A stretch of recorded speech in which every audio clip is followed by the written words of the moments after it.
Hello again everybody and welcome back to the channel. In today's video I'm going to be talking about harvest and mold, a grower's worst nightmare. Before we get into today's video folks though, if you wouldn't mind, if you're new here, hit that subscribe button. Leave a comment in the comment section, say hi, ask a question, leave a tip, leave a trick, anything you want to say, leave it in the comments, keep it clean. Also, if you like the video, please give it a big thumbs up, I would appreciate it. And if you guys are looking to support the farm, our farm link is in the description of the video. But today, folks, I would just ask you, if you guys can't support the farm, I get it, financially, things are tight. But we are in a competition, so I'm going to leave a link in a pinned comment below. All you need to do is click on it. That is it. It is to our friends at Cannabis. All we need to click. That is it. No purchase required. I would appreciate it, guys. We would win $100 with 24 more clicks. Let's talk about mold and harvest and some of the heartbreak that is flowing into the emails and the comment section, guys. And unfortunately, I had to be really blunt with somebody a couple days ago. They asked a question, I have powdery mildew, what do I do? Can it be saved? And my response simply was, trash can. Throw it in a trash can.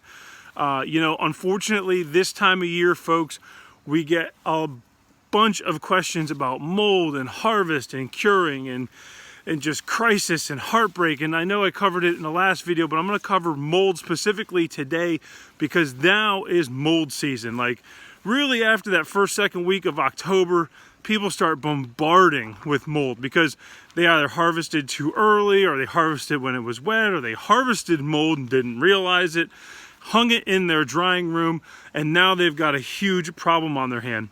And also, you've got the folks that have late flower plants that are constantly fighting mold this time of year. The Pacific Northwest, particularly, you get a lot of mold, but here on the East Coast, you get a lot of it too.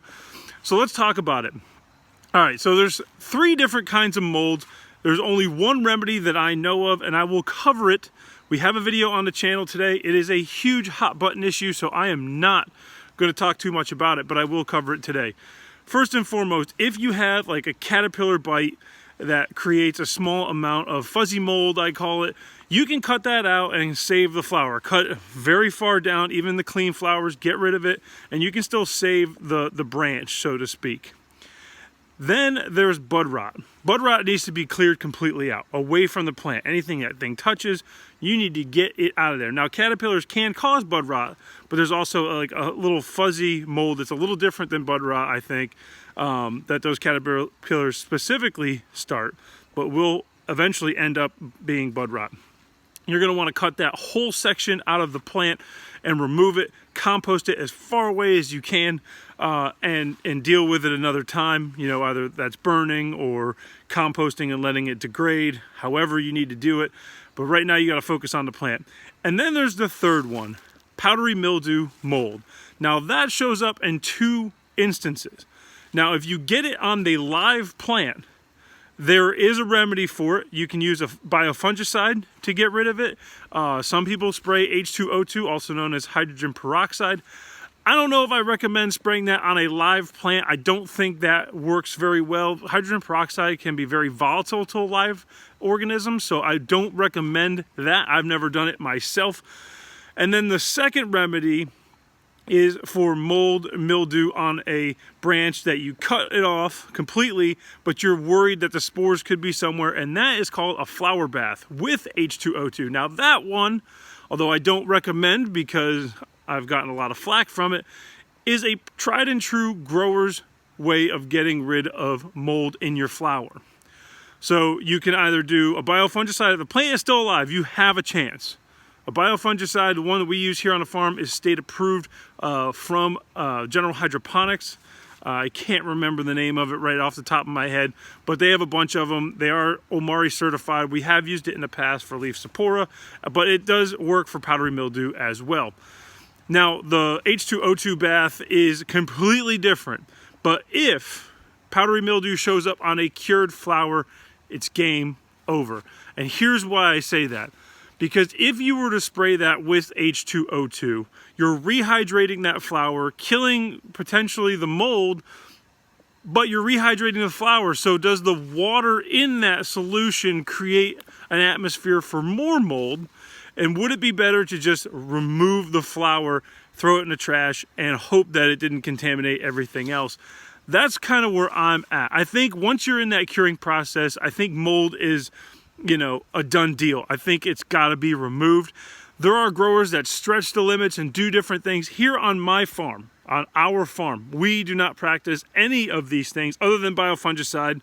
We will do that on the live plants, but really that's pre-flower. Really, we stop all that after the first week of September.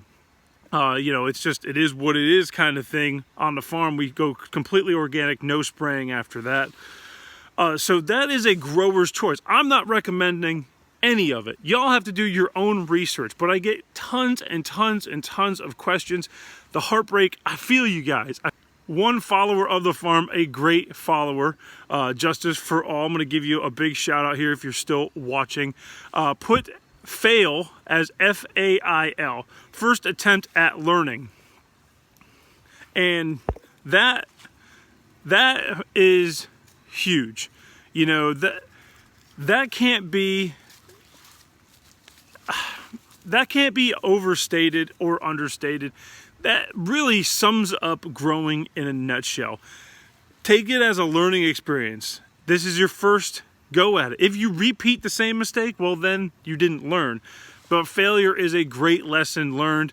It's just part of the process, folks. And I know it's really hard. You spent all summer in heat and sweat out there spraying and feeding them, and I get it. It's heartbreaking. But do the right thing, and get rid of the mold. Do not try to save every little bit. It doesn't matter. It's not worth it. You know, it's just really not worth it as a grower to put yourself in that position. It's easier to be safer than sorry. And that's the way I've always operated our farm. But if you guys have tips and tricks, leave them in the comment section below. I want to hear from you guys. This will be probably the only mold video I do this year, unless somebody, you know, makes something groundbreaking statement that I want to cover in the comments section. It's such a hot button issue. A lot of growers take, I don't get mold. Yeah, if you grow in Colorado and there's no rain, of course you're really not going to get mold. But if you're in the Pacific Northwest or the Northeast or the Southeast, where humidity is bad and the bugs are bad, yeah, you're going to get mold. So, you know, I know the Midwest growers, and I've covered it before, they don't really experience this, and they come in, I've been growing for 25 years, I've never gotten this, you're just a shitty grower. Pardon my language there, but that's essentially what they say, and that's not going to be tolerated here, folks. People make mistakes. Nobody's perfect. Nobody is the grow wizard. I don't care how many seasons you have under your belt. Everybody's learning something new. But I do want to hear from you guys in the comment section below. You want to get in touch with me? Facebook, Instagram, and email are all down there. But again, comments are the easiest way for me to respond to an immediate question. I get the emails, I'm flooded. We're busy here on the farm, so take that into consideration. But folks, that is it for today. I hope you all stay happy, healthy, have a happy, great harvest, and I will see you in another video.